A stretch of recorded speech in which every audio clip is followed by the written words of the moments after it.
Welkom terug by Voice Kingdom, saam met my, Nadia Olivier. En my reaksie op die Dani Botha saga, waaroor ek nie gepraat nie, maar hier is dit. Och, ek het so gehoop, die jammer sê video gaan beter wees. Maar ek is in die eerste, julle gaan nou sien, die eerste 2-3 minute, en ek is al klaar kwaad. Okay, kwaad seker nie die regte woorde nie, maar ek is al klaar verbaas. Miskien weet ek nie, miskien moet ek nie verbaas wees nie. Miskien moes ek geweet het. It's not gonna be what it needs to be. And it hasn't let me down. Ja, kom ons kyk gou die eerste paar minute. Sê goedjies. Ja, Dani, hoe voel jy vanoggend? man, ek voel nie baie goed in my gees en in my hart nie. Ek is hartseer. Ek is hartseer oor ek nog hier is, oor ons nog hier moet aangaan, maar nou ja, my vertroue in die Here is sterker as ooit. En ek wil net eers, voor ons enige iets sê, wil ek net vir die mense sê, ek is regtig verskriklik jammer.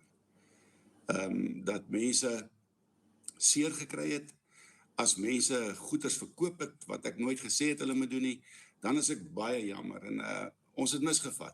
Dit is al wat ek kan sê. Ek wil geen verskonings aanbied vir enige iets nie. Uit my hart uit, my hart is seer, my hart is seer oor mense, ook hartseer is dat hulle hier moet agterbly, en dat het obviously nog nie die tyd is dat ons moet gaan nie, maar ek het nooit intensies gehad, Isak, om enige mens seer te maak op enige manier nie. My intensie was net, ek was net bang dat mense moet agterbly as hy arkse deur toeklap en mense is hierdie kant, en ek het nooit geweet, ek is so lief vir mense in my land nie.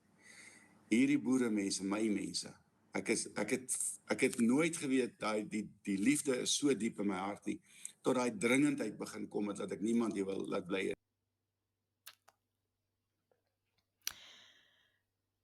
Nou, daar's hy. Daar het julle dit, ouens. Hy's jammer. Hy's nog hier. Dis waarvoor hy jammer is. Dani Botha is jammer dat mense seer gekry het. Hy's nie jammer dat hy valshede in die naam van Jesus verklaar het nie. Nee, hy's jammer dat mense seer gekry het. Asof die mense se skuld is dat hulle seer gekry het. Sy skuld, mense het seer gekry. Dis nie mense se skuld, hulle het seer gekry nie. Sy skuld, want hy het gekom met die leuns.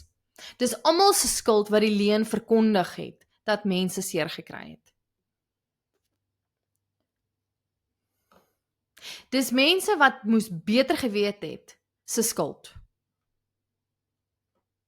Maar die Bybel sê ons geveg is nie teen vlees en bloed nie. Ons moet verstaan dat agter Dani Botha en die hele voorspelling, die waarsêery, sit Satan self. So dit help nie ons is kwaad vir Dani nie. Ek is nie kwaad vir hom nie. Ek is kwaad vir die onreg wat aan mense gedoen is, wat gemislei is. Die skape, waarvan ek een is. Ek is dankbaar vir die Here vir 'n sterk onderskeiding, vir 'n sterk opvoeding in die woord. Ek kon teologie gaan swat het. By dit bedoel ek nie dat ek alles weet nie. Daar's so baie wat ek weet ek nog moet leer. Ek is by no means 'n expert.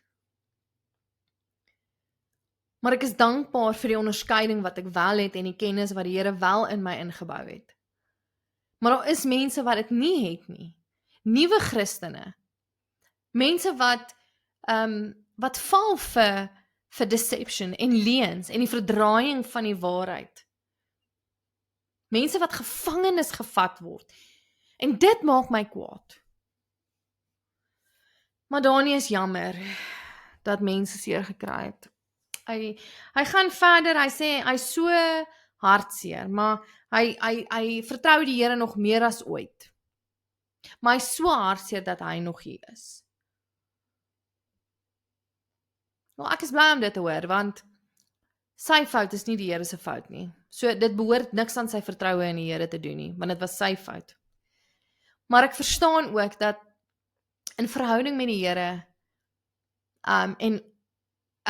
as ons dink die Here praat met ons, as ek dink die Here praat met my, en ek kom agter, wow, ek het dit heeltemal gemis. Die Here het nooit met my gepraat hieroor nie. Dit was my eie kop, my eie verbeelding. Dit maak seer wanneer ek daai goed besef. En dit laat my stop en dan wonder, waar het ek verkeerd gegaan? Waar het ek nie my discernment gebruik nie? Mens noem dit maar net retrospect, ek weet nie, mens kyk na die tyd na jouself en jy assesseer. Dis ontleer. Okay, so hy is jammer dat mense seer gekry het. Dan sê hy, ons het dit gemis. Nee, ons het dit misgevat, sê hy. Nie ons nie, Dani, jy het dit misgevat. Almal anders het jou gevolg. Die wat jou gevolg het jou gevolg. Jy het dit misgevat. Jy is die een wat in Jesus se naam, so waar as wat God leef, goed kom verklaar het. Jy het dit misgevat. Ons doen dit baie keer. Sien, daar doen ek dit, ons doen dit baie keer. Ek en jy doen dit baie keer, wanneer ons verantwoordelikheid vermy, dan gebruik ons die woord ons, in plaas van ek. Jy weet, ons moet eintlik nie so optree in daai situasie nie. Sê nou iets het gebeur, dan na die tyd dan sê mens, ja, ons moet eintlik nie so optree in daai situasie nie. Wat ek eintlik moet sê is, ek moes nie so opgetree het in daai situasie nie. Jy sien? En dit is wat die mensdom doen. Ons praat in ons taal, sodat ek nie verantwoordelikheid hoef te vat nie. Dis maar net 'n meganisme wat ons doen, wanneer ons verantwoordelikheid vermy. Hy gaan verder om te sê, dit was nooit sy intensies om seer te maak nie.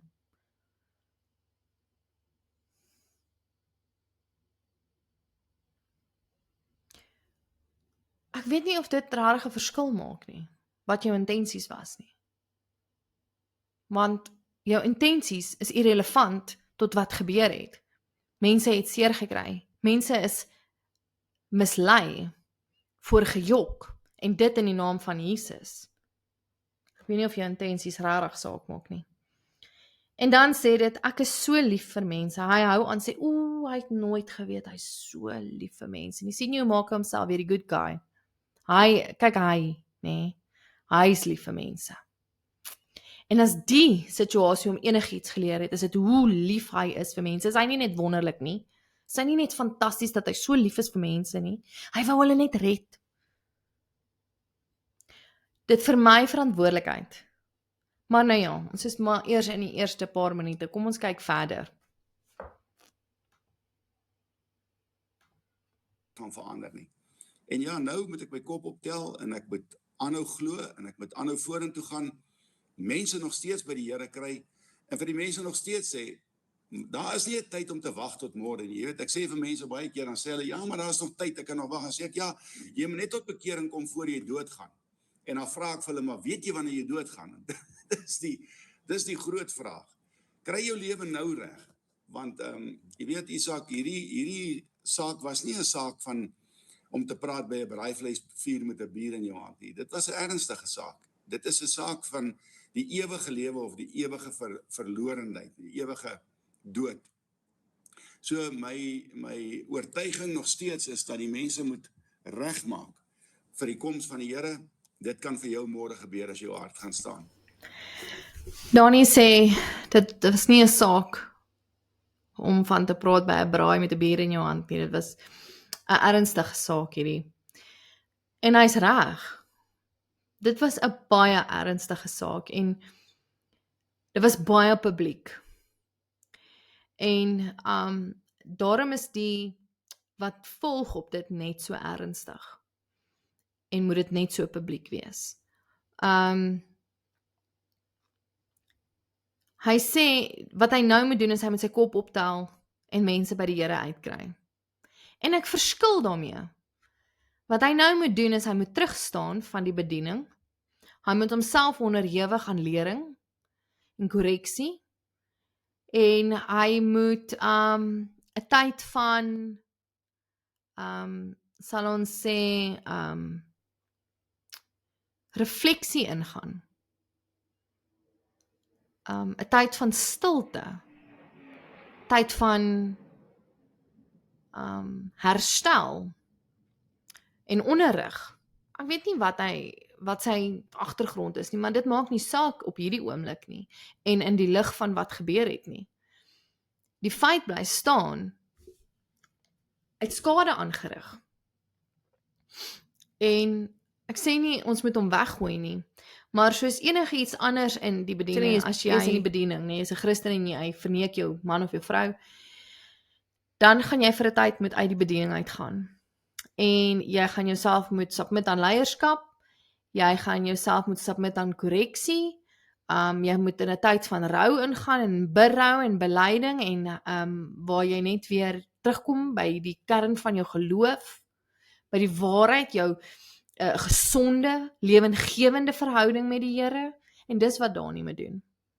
En sy leiers, hoop ek, gaan dit vir hom sê. Ek hoop iemand in leierskap wat insaag kan gee, wat die rol kan, jy weet, daai autoriteit het in sy lewe dalk, kan inspraak gee en sê, hoorie so Dani, ons dink jy moet maar terugstaan. Moenie nou mense by die Here uitkry nie, want alles wat jy dink jy weet, moet nou eers geweeg word teen skrif. Because you've been deceived. Hy het al hierdie geestelike ervarings gehad, al hierdie oortuigings, en dit was als vals. So hoe kan enige iemand enige iets vertrou, wat hy sê? Ek sal verseker nie. Ek sal nie luister na iemand wat ek weet valse goed verklaar het in die naam van God nie. Veral iets soos die wegraping datum. Jy weet, wat so uitdruklik gesê word, niemand ken die dag of die uur nie, wat toe nou nie 'n idioom was toe nie. Ek verskil met hom, ek dink hy moet terugstaan. In my hart, Dani, die verdrukking gaan begin. Wat ek toegedoen het, is ek het dit gekoppel toe ek die televisie aansit. Dis nie toevallig dat ek op die bed gaan lê net na dit. En toe ek die televisie aansit en Joshua Makaela kom op die televisie en hy sê, die Here het aan hom openbaar, 23 en 24 September gaan dit gebeur. Toe weet ek in my gees, maar as die verdrukking begin wat die Here vir my gesê het, dan moet die wegraping eers plaasvind. En toe dink ek, maar dis die Here wat vir my wys, die wegraping gaan nou plaasvind 23, 24. Toe begin ek 'n dringendheid in my gees kry om vir die mense te sê, regtig, julle moet regmaak. Ons moet dit ernstig vat en ons moet nou in die ark inklim. Petrus het gesê toe hy die evangelie vir hulle gebring het na die uitstorting van die Heilige Gees, het hy vir hulle gesê, hulle moet regmaak, hulle moet hulle lewens aan die Here gee en hulle moet tot bekering kom, want hulle het gevra, wat moet ons doen, broer, om gered te word? Toe sê hy, bekeer julle, laat elke een van julle gedoop word, en julle sal die gawe van die Heilige Gees ontvang, dis Handelinge 2:38. En Isak, ek het niks slegs bedoel by enig iets, want ek het geen intensie gehad nie. Ag, en ek wil tog nou vir die mense vra, vergewe my, asseblief, vergewe my. Julle kan my nog 'n bietjie skop en slaan soos julle wil, maar onthou, ek staan en val by my meester, Romeine 14:4, en hy is by magte om my staande te hou. My verantwoordelikheid is teenoor God, en ek het niks gesê wat ek nie gehoor het, hy vir my gesê. Kom ek sien nou maar vir jou, hier's ten minste een ou wat vanoggend bereid is om te sê jy's vergewe. Soos julle gesien het nou, hy sê, hy vergelyk homself eintlik maar met Petrus. Kyk, die mense vra vir Petrus, wat moet ons doen om gered te word? En Petrus sê, bekeer julle self. En dis maar eintlik wat hy ook maar net probeer doen het, want hy is so lief vir mense. Hy het geen slegte intensies gehad nie. Maar dis nie die punt nie. Die punt is nie wat was jou intensies nie, die punt is wat was jou aksies. En dan sê hy, maar onthou, ek staan in verantwoording teenoor my God. Ja, en teenoor die kerk, en teenoor elke mens wat jy mislei het.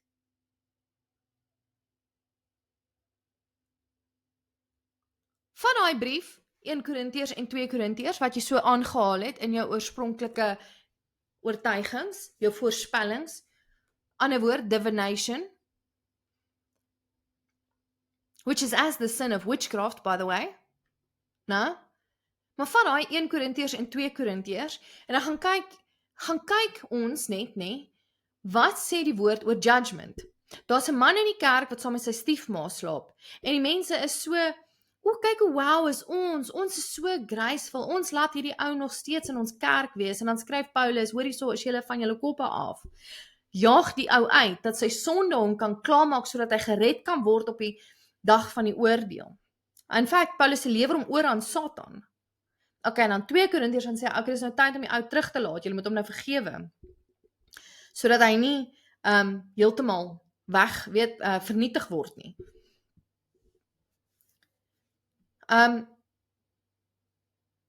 So, ons sien dat ons mekaar se dade oordeel in die kerk. Ons is verantwoordelik teenoor mekaar binne in die liggaam. Nou, ek is nie Dani se leier nie. Ek is seker sy junior. Ek meen, hy's 'n baie ouer man as ek. Hy sal seker jare in die bediening. Soos ek sê, ek weet nie regtig baie van hom nie.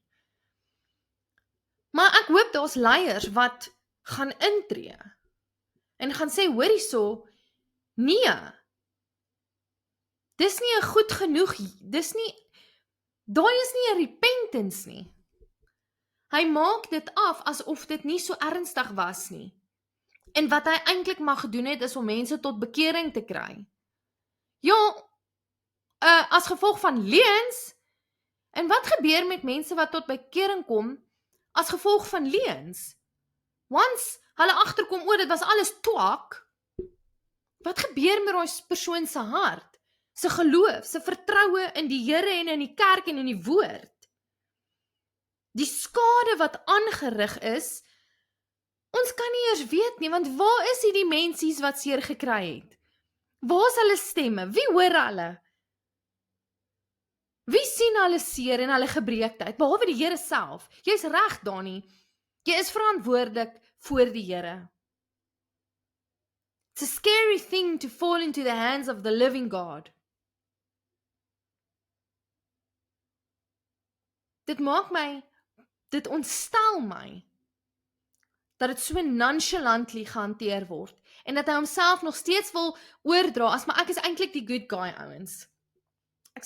Ek het regtig net vertrou in wat die Here vir my kom sê het. Die Here het toe nou eintlik vir jou niks gesê nie, is wat ons vir mekaar sê. En brother Joshua, wat hy nou sê, ja, dit is die ou vir wie hy geluister het.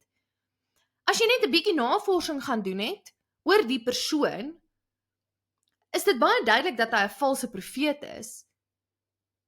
Maar jy sien, ons lewe in 'n tyd waar discernment nie meer op die voorhand is nie. Ons maak discernment af as, ag nee, ons moenie judge nie. Ons wees ek om te oordeel. Ons moet oordeel. En die maatstaf is die woord van die Here waarmee ons oordeel. Ons veroordeel niemand nie. Dis God se reg. Daai is the throne of God. We don't touch it. We don't condemn anyone. But we do judge the deeds. Jou intensies maak nie saak nie. Jou aksies word geoordeel.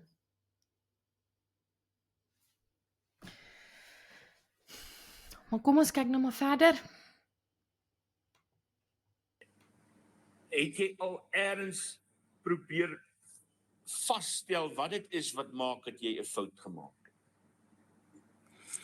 Ja, die ding wat ek 'n fout gemaak het is, ek het geglo wat Joshua Makaela sê, ek het dit regtig geglo, omdat ek daai dag gehoor het, die Here sê die verdrukking begin, en ek het die twee aan mekaar gekoppel. So die Here het nie vir my gesê, die 23 en die 24 gaan dit gebeur nie, maar ek het, na aanleiding van dit wat ek gesien het, toe op die YouTube, wat hy gepraat het, en gesê, die Here het aan hom verskyn, en ek het met Joshua gepraat, 'n lang tyd, gister, En Isak, hy is werklik nie 'n man wat losmond is nie, verstaan jy? Hy's 'n diep Christen en hy's regtig lief vir die Here. En ek dink hy kry baie swaarder as ek vanoggend met wat hy gesê het en hoe hy gesê het dat die Here aan hom verskyn het. En wie's ek om te sê die Here het nie aan hom verskyn nie? Weet ek kan nie hom oordeel en vir hom sê ja, jy lieg nie. Dis mos nie my doel hoekom ek hier op die aarde is nie. Ek het hom gebel en vir hom versterk en vir hom gesê ek hoop ons kan saam gaan koffie drink en saam bid en saam 'n pad stap vorentoe want ek kan hoor hy het regtig ondervindings met die Here gehad en hy's regtig lief vir die Here. En dis al wat ek kan sê, maar die feit dat ek die twee bymekaar gesit het, die datum en dat die Here vir my gesê die verdrukking begin, daar was my fout gewees. Ek het nooit vir die Here gaan vra, het hy regtig gesê die 23ste nie.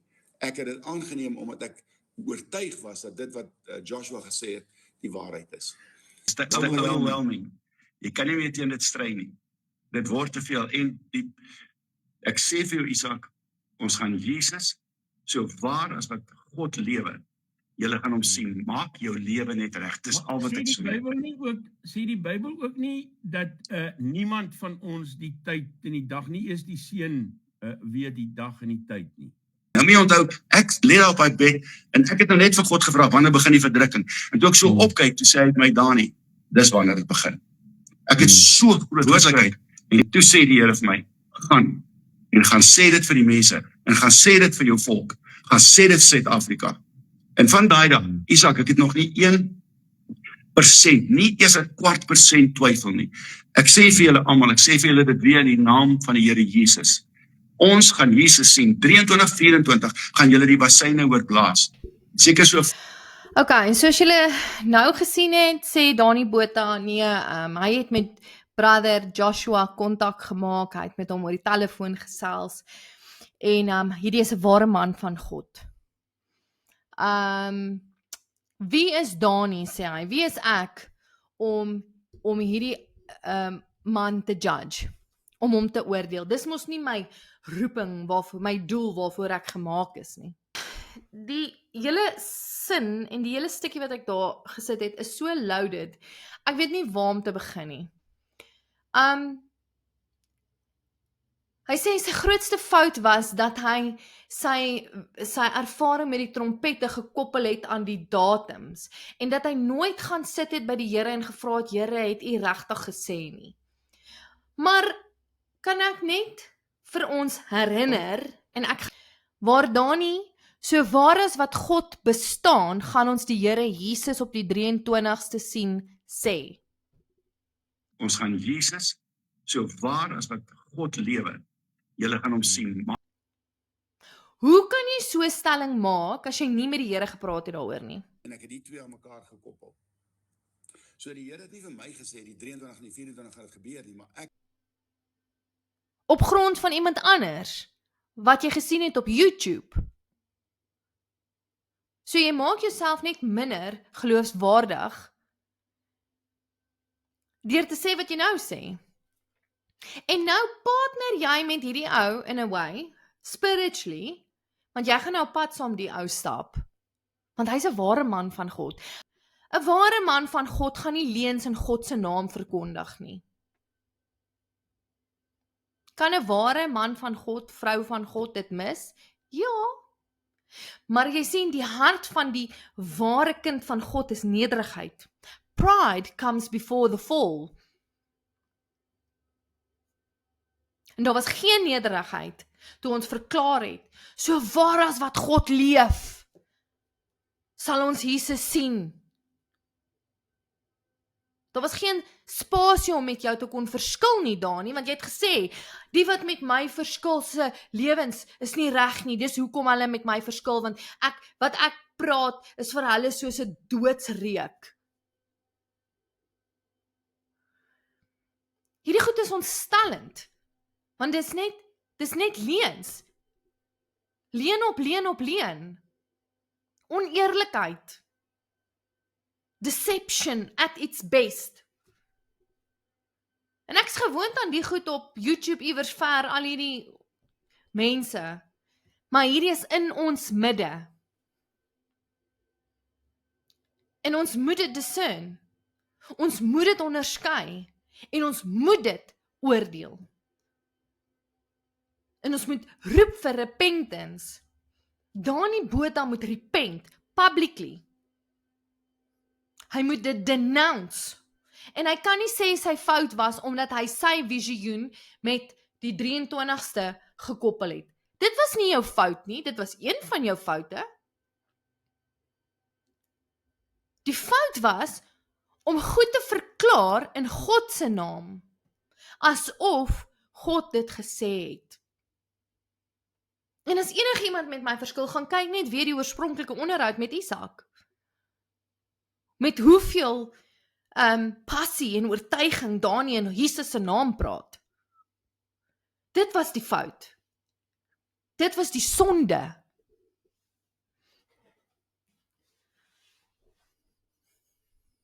En dis waarvoor daar repentance nodig is. Ek sou wou hê dat hierdie iets soos hierdie moes gelyk het. Yes, Isak, ek is embarrassed. En ek sukkel met die ding, ek stoei met die ding. Ek het soveel goed gemis. En dit maak nie saak dat ek goeie intensies gehad het nie, ek het die naam van Jesus in gedrang gebring, en ek sukkel met dit, want ek is verantwoordelik teenoor die Here, en ek weet ek gaan voor hom moet staan, en wat ek gedoen het, was verkeerd. Ek het gesondig teen die naam van die Here en teen sy kerk, en teen die mense wat op soek is na rigting en waarheid van die kerk, mense wat na die kerk kyk vir lig. I brought the church's name in disrepute. Ek weet nie hoe sê mens dit in Afrikaans nie. Dis wat ek sou wou sien van iemand wat werklik repent, wat verantwoordelikheid vat vir wat hulle gedoen het.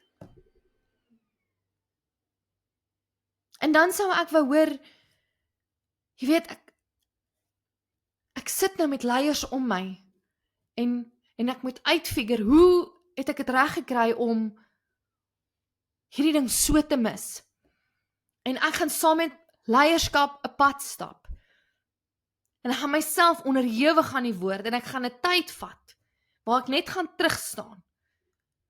Seker maak, ek kom weer op 'n regte plek, in my verstaan van my geloof en my verhouding. Hoekom wil ek hierdie goeters hoor van hom af? Hoekom sou ek dink, dis nodig? Want ek dink, hy glo net wat hy wil, wat lekker voel, wat goed klink, itching ears. Dis wat ek dink. En daarvoor is daar repentance nodig. En dit ontstel my, dat hy nie verantwoordelikheid vat nie, en die feit is, hy besef nie dis sy fout nie, hy besef nie, dat hy leuns in God se naam verklaar het nie. Want as hy het, sou ek dink hy sou sê dit was sy fout. Maar hy sê sy fout was, omdat hy na Brother Joshua se profesie gekoppel het aan sy visioen of ervaring van die trompette. Dit was nie sy fout nie. Sy fout was, hy het nie die gees onderskei nie. Sy fout was, hy het leuns gebring in die naam van die Here. En hy het op die bestaan, so waar as wat God bestaan, het hy sy claims gegrond. Dis 'n ernstige ding. Dis 'n baie ernstige ding. En dit kan nie so lig gevat word, soos wat hy dit lig vat nie. OK, wel dit is 'n nuwe dag, en ek het tyd gehad om te bid en te dink, en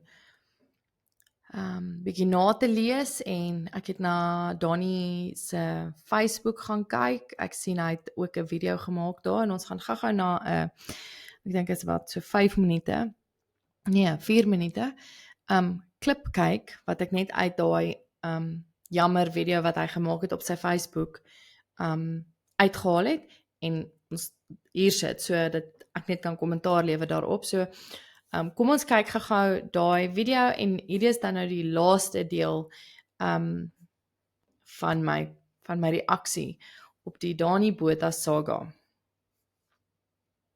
Baie mense wat hulle lewens reggemaak het, en hulle dieper introspeksie gehou het in hulle self, om te kyk hoe kan hulle nader aan die Here kom en bietjie meer tyd met sy woord spandeer? Daarvoor is ek nie jammer nie. Ek het dag en nag hier gesit, omdat ek het regtig geglo het, dat ons op pad is. Het ek nag en dag hier gesit, mense gepraat, mense na die Here toe gelei, met mense gepraat oor wat nie seker is oor hulle verlossing nie, wat nie seker is of hulle gered is nie. Hulle vra my, wat moet ons doen? Gaan ons agterbly as ons nie gedoop is nie? Al sulke goed wat vir die mense swaar was, dit het ek met hulle gedeel. En dag en nag, my vrou is my getuie, ek het laat in die nag, dit partykeer tot 12 uur nog, en ek was vroeg in die oggende weer opgewees. En natuurlik, ja, in my eie hart was daar 'n baie groot opwinding gewees, en dit is nou alles weg. En ek het verskriklike finansiële skade gelei. Ek kan nie vir u sê in wat se panaddies ek op die oomblik sit nie, maar die Here is my herder, en hy sal my deurvat. Dit weet ek, want hy is getrou. God is getrou. En dit verander niks aan Jesus Christus nie. Hy is dieselfde, gister, vandag, tot in ewigheid, sê Hebreërs 13, vers 8. So, ek hoef nie verskoning te maak vir Jesus nie. Die fout is aan my kant. Dit is ek wat die fout gemaak het. Dis ek wat die datum daarbij gesit het, en ek is daaroor jammer. Dit wat by die rugby gebeur het, dit wat ek daar gesien het, dit was so bonatuurlik. Ek meen, daar is geen manier hoe dit so kon gewerk het, dat daai syfers presies so uitwerk nie. So wat daar gebeur het, weet ek ook nie. Ek wil vir u sê, dit is vir my seer as die mense sê, daar het 'n leeugees in my gekom.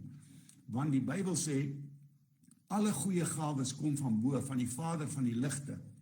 En hier in Lukas, ek dink is dit Lukas 11, ek moet net vir daar seker maak, in Lukas 11 is hier staan hierdie ou skrifgie geskryf. Hy sê, want elkeen wat bid ontvang, en hy wat soek vind, en hy wat verklop vir hom sal oopgemaak word. En watter vader onder julle sal sy seun vra, 'n brood vra, en hy sal hom 'n klip gee?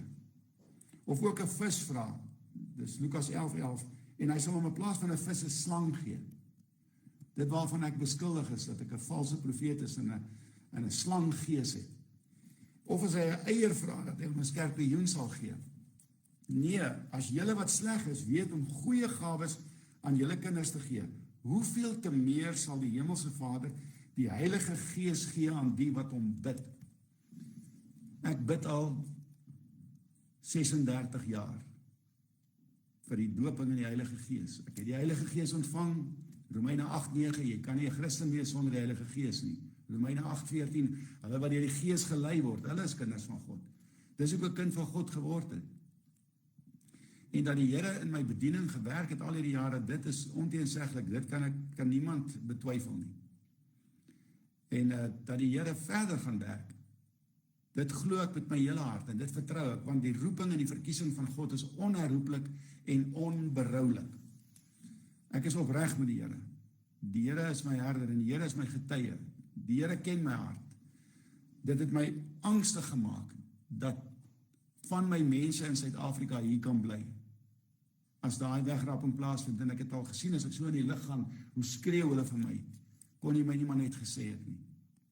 Dit was regtig in my hart. Ek het ure en ure in my bidkamer deurgebring, voor God se aangesig, om te vra vir nog siele. Here, stuur net nog van my boeties, asseblief, vir my sissies, laat hulle net hier bly nie.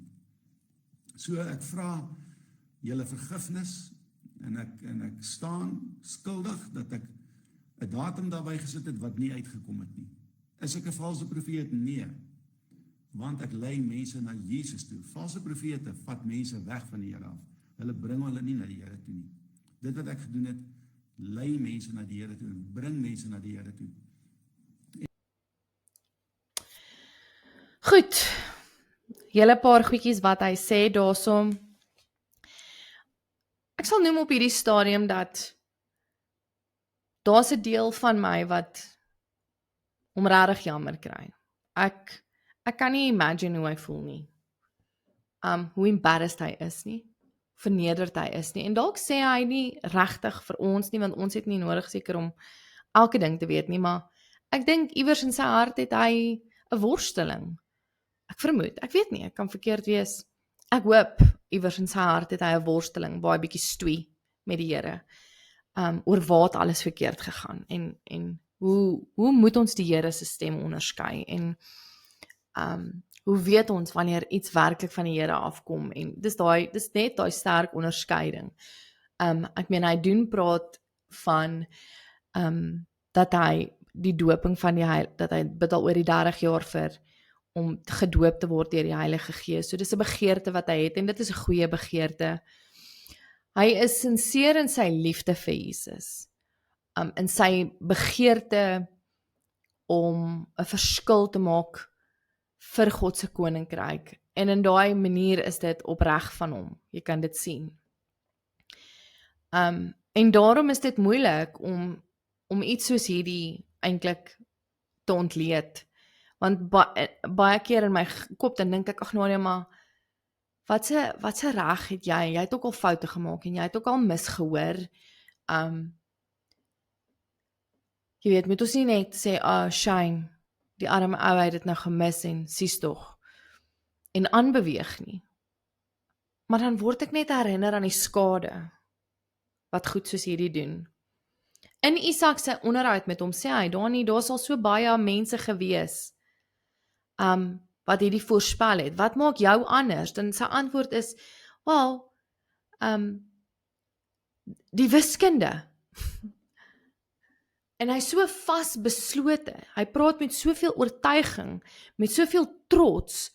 Daar is geen plek vir moontlikheid dat hy dalk verkeerd is nie. En dit is grootendeels waar die groot probleem begin het. We've got to operate in the kingdom with a spirit of humility. Pride. God resists the prideful. So, hy sê in hierdie video, hy het baie mense na die Here toe gelei. Mense het vir hom gevra, wat moet ons doen? Gaan ons agterbly as ons nie gedoop is nie? Hy skep hierdie prentjie van mense wat angstig was, wat hom aangekleef het, wat hy met passie na die Here toe gelei het. En hy's trots daarop.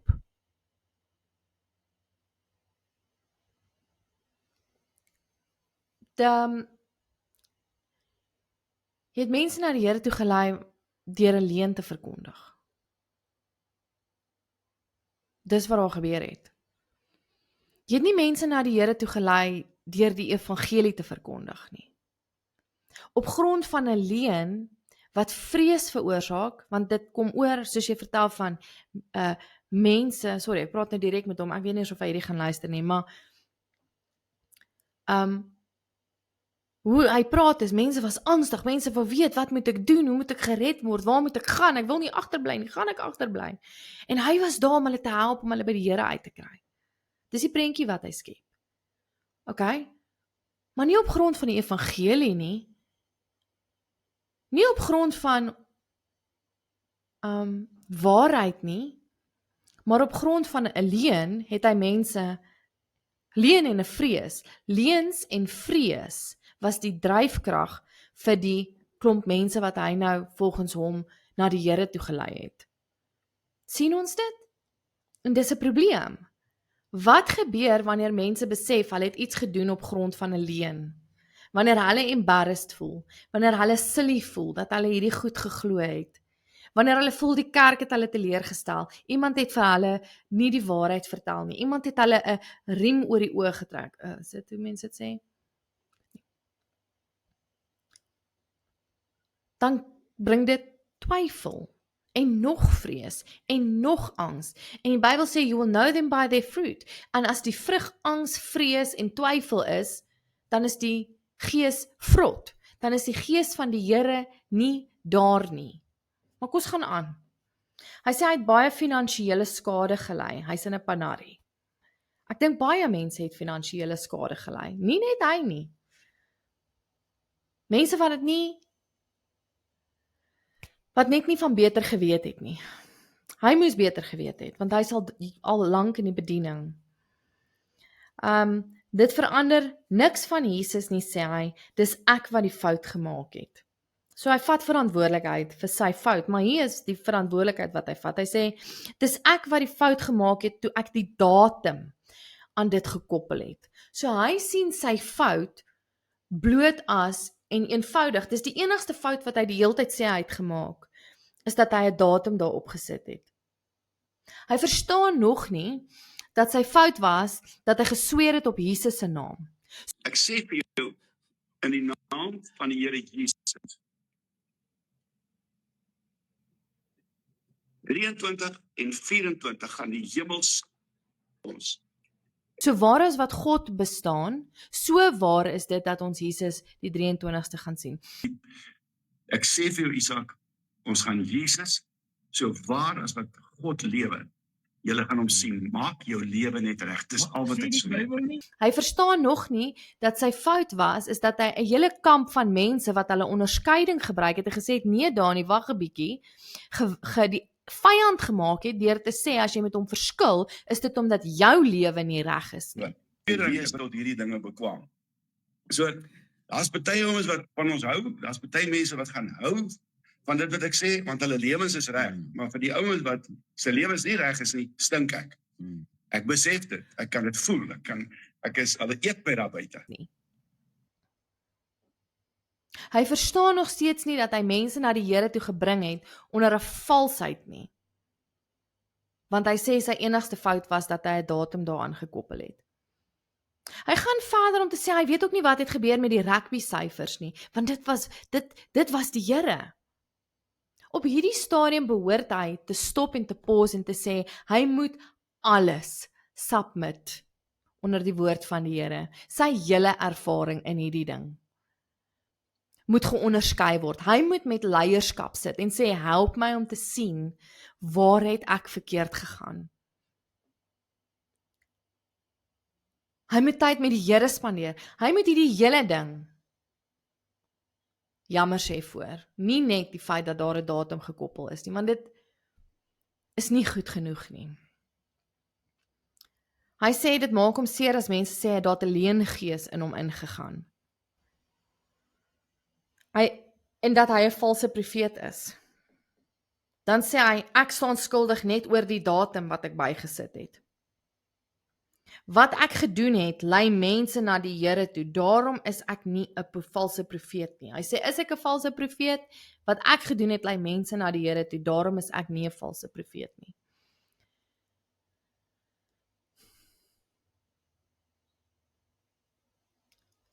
Ek het nie te veel daaroor te sê nie, want aan die een kant word ek herinner aan Paulus wat sê, mense, they preach the gospel for selfish reasons, but hy gee nie om nie, at least word die gospel gepreach.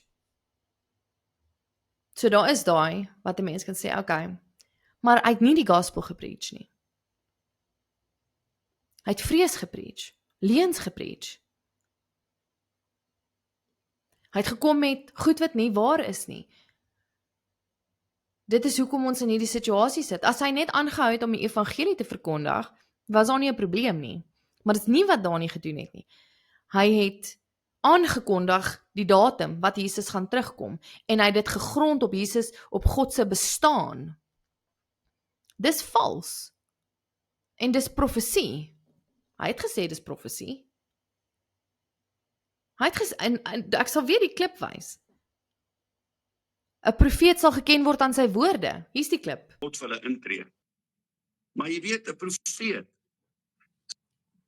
se woord word geken, of dit uitkom of nie. Weet jy, dis 5 dae, 5 dagies wag. En dat hulle gaan sien wat gebeur. En daarna, Isak, sal ek sal voor die hele wêreld, ek sal kom lê, dat hulle op my spring. Maar ek sê vir jou, in die naam van die Here Jesus, 23 en 24 gaan die hemels ons. En Isak, God het vir my gesê, hulle dink net 'n trompet wat gaan blaas. En die Here sê vir my, ek gaan hierdie aarde tref met 'n skrikwekkende geweld. So, ja, 'n profeet sal geken word aan sy woorde. En jou woorde was vals. Wat noem mens 'n profeet wat valse goed verklaar? Hy sê, en hiermee gaan ek afsluit, Hy sê alle goeie gawes kom van bo. Lukas 11. As jy dan vir 'n vis vra, sal die Here vir jou 'n slang gee. As jy dan vir brood vra, sal hy vir jou 'n klip gee. As jy dan vir eiers vra, sal die Here vir jou 'n skorpioen gee. God gee die Heilige Gees alle goeie gawes, soos die Heilige Gees kom van die Vader af. En hy sê dit om sy ervaring van die rugby nommers en die trompette en alles te sê, dit kom van die Here af. Hy het nie 'n leengees nie. Maar hy mis nog steeds die punt dat die goed het nie van die Here afgekom nie. Die goed het nie van die Here afgekom nie. Want in dieselfde asem sê hy, die Here het gesê, gaan vertel vir almal wat hier gebeur het. Gaan sê vir my volk, ek kom. Al die goed wat hy gesê het tot en met nou, kan ons nie glo nie, want dit was nie waar nie. Nou, hoe moet ons nou glo dat die Gees van God het vir hom hierdie ervaring gegee, en toe het die Here hom rugby syfers gegee, wat die wiskunde 23, 9:23, wanneer 9:23 juis die ding is wat nie waar was nie. So God het nie met hom gepraat deur die rugby nommers nie. Maar hy weier om dit te raak te sien. Hy weier om dit te aanvaar. My laaste kommentaar hierop sal wees, Dani Botha het nodig om te repent. En verantwoordelikheid te vat. En homself te submit onder biblical leadership en mentorskap. En to go back to the drawing board. En sê, Here, waar het ek dit gemis? Maar hy moet dit doen onder leierskap. Want hy het obvious iewers 'n kortskieting in sy discernment, wat reggetrek kan word, en reggetrek moet word, vir hom om aan te hou bedien. Nou is nie die tyd vir hom om aan te hou bedien en try to save face nie. Nou is die tyd vir hom terug te staan en te sê, julle, ek gaan net selfondersoek instel, al is dit vir die res van die jaar, en hy kom terug volgende jaar, en sê, weet julle wat, ek het gaan reflekteer, hier's wat ek uitvat uit daai ervaring. Ons moet stop en sê, wat het hier gebeur? Wat moet nou gebeur? Hoe rectify ons dit? Hoe help ons die mense wat seer gekry het? Want hulle is die victims, nie Dani Botha nie. Die victims is die mense wat mislei was, wat tot bekering gekom het as gevolg van leuns en vrees. En hulle is belangrik. Dani Botha het nodig om terug te staan en te gaan reflekteer en hulp te kry by goeie leierskap, wat hom kan help. En ja, ek wil nie eens in die comments ingaan van daai video's nie. Ten minste was jy braaf. Ten minste het jy opgestaan vir iets. Hoorie? Nee. Dis soos om Charlie Kirk se moordenaar te sê, ag wel, ten minste het jy opgestaan vir waarin jy glo. Ten minste veg jy jou cause. Nee. Ons kan nie so daaroor dink nie. Ons moet verantwoordelikheid sit waar verantwoordelikheid kom. Maar nou ja. That's a wrap. Ek sien uit na ander gesprekke, lekkerder gesprekke. Ek weet nie of ek ooit weer so 'n video sal wil doen nie. Hierdie was nie vir my baie lekker nie. Maar ek dink dit is 'n nodige ding. En iemand moes dit doen. So, hier is ek en ek doen dit en ek hoop regtig dat Dani iewers dalk dit sal hoor en ter harte sal neem. Miskien nie.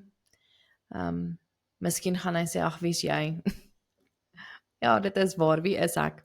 Ek is 'n kind van die Here en ek lees my Bybel en daarom het ek vra en ek het concerns en ek is bekommerd en ek is lief vir die kerk en daar's baie mense soos ek. Hulle het net nie die video's gemaak nie. Ek het die tyd gevat om hierdie video te maak. So ja, ek maak 'n beroep dat hy die regte ding sal doen. Goed, ons kuier dan weer op 'n volgende gesprek.